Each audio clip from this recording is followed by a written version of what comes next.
Everyone, it's me Anjali Verma and welcome back to my channel study warehouse. तो मुझे पता है मेरे क्लास 12th के जितने भी स्टूडेंट्स हैं ना, उनमें से बहुत सारे ऐसे बच्चे हैं जो कि भटक चुके हैं या जिन्होंने अभी तक पढ़ना ही नहीं शुरू करा है, समझ नहीं आ रहा है इतना सारा सिलेबस है कैसे पढ़ें। तो don't worry, I am with you. मैं बताऊंगी कैसे अभी से तुम लोगों को पढ़ना है so that you score very well. मैं खुद 100 आउट ऑफ 100 स्कोर कर पाई थी, बट इसका मतलब ये नहीं था कि मैं डेली कंसिस्टेंटली पढ़ती थी। स्टार्टिंग के बहुत सारे महीने मेरे साथ भी ऐसा हुआ है कि मुझे लगा है कि यार मैंने टाइम वेस्ट कर दिया है, जितना टाइम मैं अच्छे तरीके से पढ़ने में यूटिलाइज़ कर सकती थी वो कहीं ना कहीं मैंने वेस्ट कर दिया है। बट जब भी मुझे ऐसा लगता था, मैं अपनी मम्मी से बात करती थी और वो मुझे एकदम मोटिवेशनल सी स्पीच देती थी, मुझे बताती थी कैसे पढ़ना है, कैसे बैठो, और वो सारी चीज़ें मैं आज तुम लोगों के साथ शेयर करने वाली हूँ। तो सबसे पहले तो यार देखो, जितना भी आप लोगों का सिलेबस पेंडिंग है ना, वो पहले नोट डाउन करो। आप चाहे PCM स्ट्रीम के हो, PCB, commerce, humanities, doesn't matter, जितने भी आपके सब्जेक्ट्स हैं सब खोलो, देखो कितना सिलेबस कर लिया है, कितना पेंडिंग है।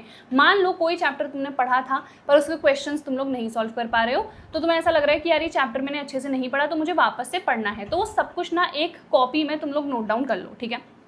अब जो अभी आपका मेन फोकस होना चाहिए वो आपके मेन सब्जेक्ट्स पर ही होना चाहिए। जैसे PCM है तो आपके मेजर सब्जेक्ट्स अभी ये होने चाहिए, rather than focusing on English, Hindi, physical education. आपको अभी सिर्फ PCM पर ही फोकस करना है, ठीक है। क्यों? क्योंकि ये हैं हमारे मेजर सब्जेक्ट्स। ऑब्वियसली यहाँ पर भी स्कोर करना बहुत इंपॉर्टेंट है, बट यहाँ पर स्कोर करना ईजी है। PCM ये हमारे डिफिकल्ट सब्जेक्ट्स हैं, तो अभी हमको इन्हीं को प्रायोरिटी देनी है, ठीक है। समझ में आ गया। अब पढ़े कहाँ से? तो देखो, अभी बहुत ज़्यादा डिटेल्ड लेक्चर्स आपको नहीं देखने हैं कि एक ही चैप्टर के आप लोग 20-30 लेक्चर्स देख रहे हो। आपको वन शॉट लेक्चर्स से पढ़ लेना है। वन शॉट लेक्चर्स में क्या होगा ना, 8 से 10 घंटे में ही मैक्सिमम आपका वो जो पूरा चैप्टर है वो कंप्लीट हो जाएगा। ऐसा ज़रूरी नहीं है कि एक बार बैठ के ही पूरा चैप्टर कंप्लीट करना है, नहीं। आप 2 दिन लो, 3 दिन लो, 4 दिन लो, जितना भी आपको लग रहा है कि मैं अच्छे तरीके से समझ पा रहा हूँ, क्वेश्चंस लगा पा रहा हूँ, उतना टाइम आप लोग लो अपने लिए एंड उस चैप्टर को आप लोग कंप्लीट करो, ठीक है। बहुत ज़्यादा डिटेल लेक्चर्स में अभी इसलिए मना कर रही हूँ क्योंकि फिर आप एक ही चैप्टर में अगर ज़्यादा डीपली जाओगे ना, तो आप उसी चैप्टर में अटक जाओगे, फिर आपका जो बाकी सिलेबस है वो कहीं ना कहीं पीछे छूट जाएगा। इसीलिए अभी जो आपके वन शॉट लेक्चर्स है ना, डिटेल वाले, जैसे 8 से 10 घंटे का, 12 घंटे का हो सकता है, जो भी आपको सही लग रहा है आप उस वन शॉट लेक्चर से पढ़ लो। Then you guys have to make your own hand written notes. ये बहुत बहुत ज़्यादा ज़रूरी है। हैंड रिटन नोट्स की वजह से ही लास्ट में आप लोग रिवाइज कर पाते हो। देखो, इतना सारा सिलेबस है, इतनी सारी बुक्स से आप लोग पढ़ोगे, इतने सारे क्वेश्चन सॉल्व करोगे, लास्ट मोमेंट पे सारी बुक्स तो आप नहीं खोल सकते हो ना एग्जाम के एक दिन पहले। तो इट इज़ इंपॉर्टेंट कि आपके पास नोट्स हो, सो दैट वो नोट्स से आप लोग लास्ट मोमेंट पे रिवाइज कर सको, ठीक है। मैंने अपने खुद के हैंड रिटन नोट्स भी टेलीग्राम पे प्रोवाइड कर रखे हैं। अगर आप लोगों को चाहिए है फिजिक्स केमिस्ट्री के लिए तो आप लोग ज्वाइन कर लो टेलीग्राम, लिंक मैं डिस्क्रिप्शन में प्रोवाइड कर दूंगी, ठीक है। खुद के हैंड रिटन नोट्स बनाओ क्योंकि रिवीजन में आपको बहुत ज़्यादा बेनिफिट मिलेगा। उसके बाद once you are done with the chapter, आपको बहुत सारे क्वेश्चंस प्रैक्टिस करने हैं। कुछ तो ऑब्वियसली जब आप लेक्चर देख रहे हो तो टीचर ही करा रहे होंगे, बट इतना इनफ नहीं है, आपको खुद से क्वेश्चंस प्रैक्टिस करने हैं। नाउ NCERT के जो क्वेश्चंस है ना, फिजिक्स के लिए उतने ज़्यादा रिलेवेंट नहीं है, केमिस्ट्री के लिए तो डेफिनेटली है, बट फिजिक्स के लिए आपको क्वेश्चन बैंक पर ज़्यादा फोकस करना चाहिए क्योंकि वहाँ पे ज़्यादा रिलेवेंट टाइप के क्वेश्चन है। तो क्वेश्चन बैंक से डेफिनेटली क्वेश्चन को प्रैक्टिस करो। कौन सा क्वेश्चन बैंक हम लोग प्रेफर करें? तो ओसवाल पब्लिशर्स के क्वेश्चन बैंक्स को ही आपको लेना है क्योंकि यहाँ पे हर टाइप के क्वेश्चंस आपको मिल जाएंगे। सबसे पहले जितने भी हमारे चैप्टर्स है ना, उनके यहाँ पर आपको शॉर्ट नोट्स मिल जाएंगे। उसके बाद चैप्टर वाइज क्वेश्चंस गिवन है, MCQs, assertion, reason, case based, very short, long, हर टाइप का क्वेश्चन आपको यहाँ पर मिल जाएगा। फिजिक्स में न्यूमेरिकल ज्यादा आते हैं ना, तो न्यूमेरिकल टाइप के क्वेश्चंस भी यहाँ पर गिवन है। कॉन्सेप्चुअल क्वेश्चंस है, कॉम्पिटेंसी बेस्ड क्वेश्चंस हैं, जहाँ पे रिएक्शन बेस्ड क्वेश्चंस है वहाँ पे वो भी आपको गिवन है। तो सब कुछ आपको इस बुक में मिल जाएगा, तो हर टाइप का क्वेश्चन आपका प्रैक्टिस हो जाएगा। तो इन क्वेश्चन बैंक्स को अपने लिए डेफिनेटली परचेस कर लो। 2026 का जो हमारा बोर्ड एग्जाम का पेपर था वो भी इस बुक में आपको गिवन है, तो बुक लिंक मैंने डिस्क्रिप्शन में प्रोवाइड कर दी है, आप लोग जल्दी से जाके अपने लिए परचेस कर लो। एंड इनका एक ऑनलाइन प्लेटफॉर्म भी है oswal.io, जहां पर आप लोग बहुत अच्छे तरीके से क्वेश्चंस ऑनलाइन प्रैक्टिस कर सकते हो। उसकी भी लिंक मैं आपको डिस्क्रिप्शन में प्रोवाइड कर दूंगी। तो क्वेश्चंस के लिए क्वेश्चन बैंक तो आपको समझ में आ गया होगा। अब बहुत सारे बच्चे सोच रहे होंगे कि NCERT क्या बिल्कुल रेलिवेंट नहीं है, तो ऐसा बिल्कुल भी नहीं है। NCERT is very important, but कुछ ऐसे टॉपिक्स होते हैं NCERT में जो बहुत सारे बच्चों को नहीं समझ में आते हैं, तो उसके लिए आप लोग रेफरेंस बुक को प्रेफर कर सकते हो, ठीक है। यहाँ पे नहीं समझ में आया तो रेफरेंस बुक में डिटेल में वही चीज मेंशन्ड है, तो यहाँ से आपको समझ में आ जाएगा। क्वेश्चंस की अगर मैं बात करूँ तो NCERT के क्वेश्चंस उतने ज्यादा नहीं आते हैं, स्पेशली फिजिक्स में। केमिस्ट्री में तो आते हैं, फिजिक्स में उतने नहीं आते हैं, ठीक है। रेफरेंस में भी आपको बहुत सारे क्वेश्चंस मिल जाएंगे। तो अगर आपको लगता है आपके पास टाइम है, डेफिनेटली प्रैक्टिस करो। मैं क्योंकि अभी टाइम कम है तो मैं जो मोस्ट रेलिवेंट चीज़ें आप लोग कर सकते हो, जो मोस्ट इंपॉर्टेंट है वही बता रही हूँ, ठीक है, कि वन शॉट लेक्चर्स कर लो, उसके बाद आप लोग क्वेश्चन बैंक से क्वेश्चंस प्रैक्टिस कर लो, इसके बाद आपको 5 से 10 previous year question papers definitely practice करने हैं, क्योंकि मैक्सिमम जो क्वेश्चंस आते हैं ना वो प्रीवियस ईयर से ही आते हैं। पास्ट जो 5 ईयर है वहाँ पे आपका जो पैटर्न है वो एग्जैक्ट सेम है।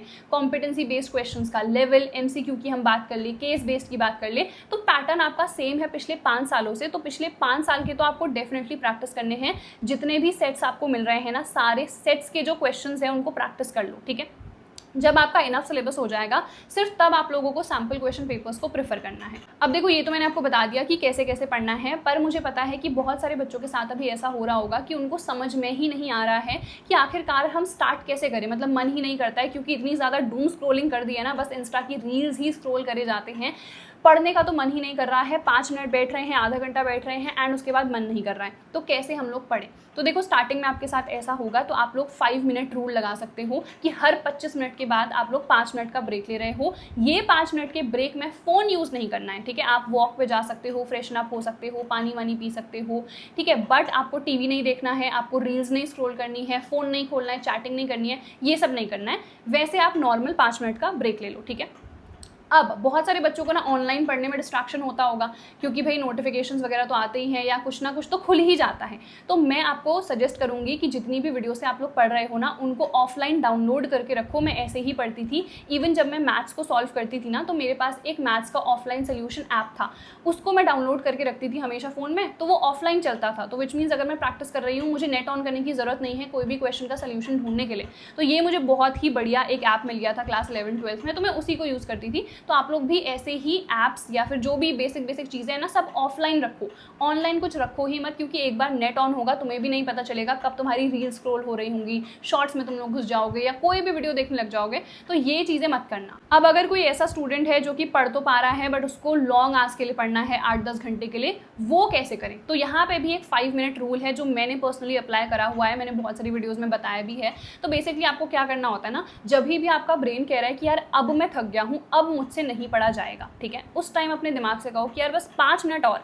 या फिर ये पेन खत्म होने दो, ये पेज खत्म होने दो, ये एक्सरसाइज खत्म होने दो, बस ये वाले 4 क्वेश्चंस में और प्रैक्टिस करूंगा, इसके बाद मैं बंद कर दूंगा।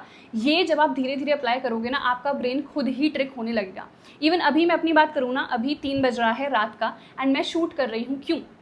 क्योंकि मैंने अपने दिमाग से कहा, मैं लाइक सोने वाली थी, ठीक है, मैं इससे पहले एक वीडियो शूट करने का सोच रही थी, आई वाज लाइक कि अब मैं सो जाती हूँ, बट मेरे दिमाग ने कहा कि यार बस एक ही तो वीडियो है, 10 मिनट लगेगा, ठीक है, बच्चों को मोटिवेशन भी मिल जाएगा, कब से मैंने कोई वीडियो नहीं डाली है, तो मेरे बच्चों के लिए ही अच्छा है, ठीक है। तो मैंने अपने दिमाग से बोला and right now I am shooting. Same चीज़ आपको करनी है, सेम चीज़ मैं जब पढ़ती थी मैं अप्लाई करती थी कि यार बस 5 मिनट और, बस यार ये क्वेश्चन मैं कर लेती हूँ, ठीक है, ये एक्सरसाइज मैं कंप्लीट कर लेती हूँ, पेन खत्म होने दो, पेज खत्म होने दो, कॉपी खत्म होने दो, कुछ भी, ठीक है, रैंडम कुछ भी ऐसा मैं बोलती थी। एंड उसके बाद एक बार फ्लो बन जाता था तो फिर मैं और पढ़ती रहती थी। लाइक मैं कभी 3 बजे जैसे मेरा मन कर गया कि यार अब मेरे को सोना है, अब मैं नहीं पढ़ने वाली हूँ, तो मैं ऐसे ही ट्रिक करते करते ना 5 बजा देती थी। और मुझे याद है मम्मी उठती थी और फिर मम्मी कहती थी कि सोना नहीं है तुमको।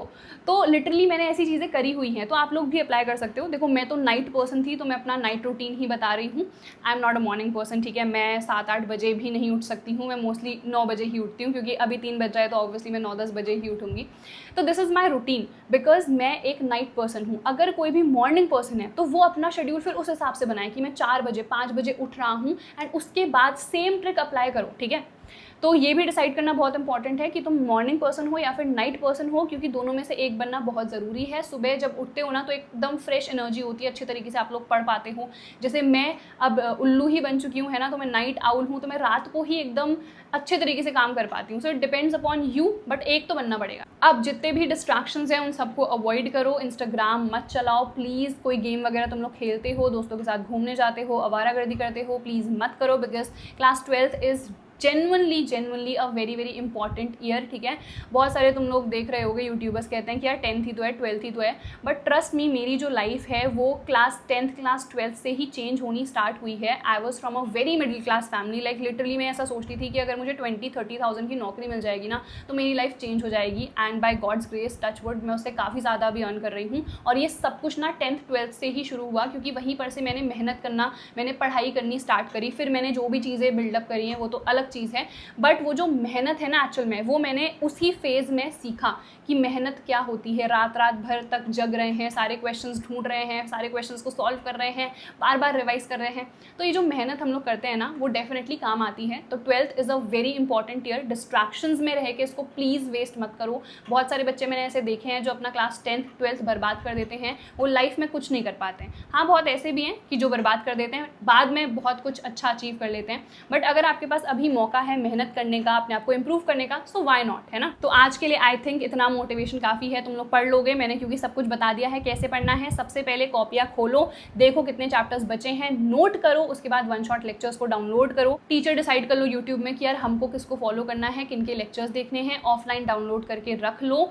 प्रॉपर जो बुक्स हैं, कॉपीज़ हैं, सब आपके पास होनी चाहिए। क्वेश्चन बैंक आपके पास होना चाहिए। जैसे ही एक चैप्टर खत्म होता है सीधे क्वेश्चन बैंक पे जंप करो, आप लोग क्वेश्चंस को प्रैक्टिस करो। और कौन सा क्वेश्चन बैंक प्रेफर करना है वो मैंने आप लोगों को बता ही दिया है, लिंक डिस्क्रिप्शन में है। सो दैट इज इट यार। आई होप इस वीडियो से आपको काफ़ी बेनिफिट मिला होगा। अगर मिला है तो please like this video, share this video with your friends. और अगर अभी तक चैनल को सब्सक्राइब नहीं करा है ना तो जल्दी से कर लो।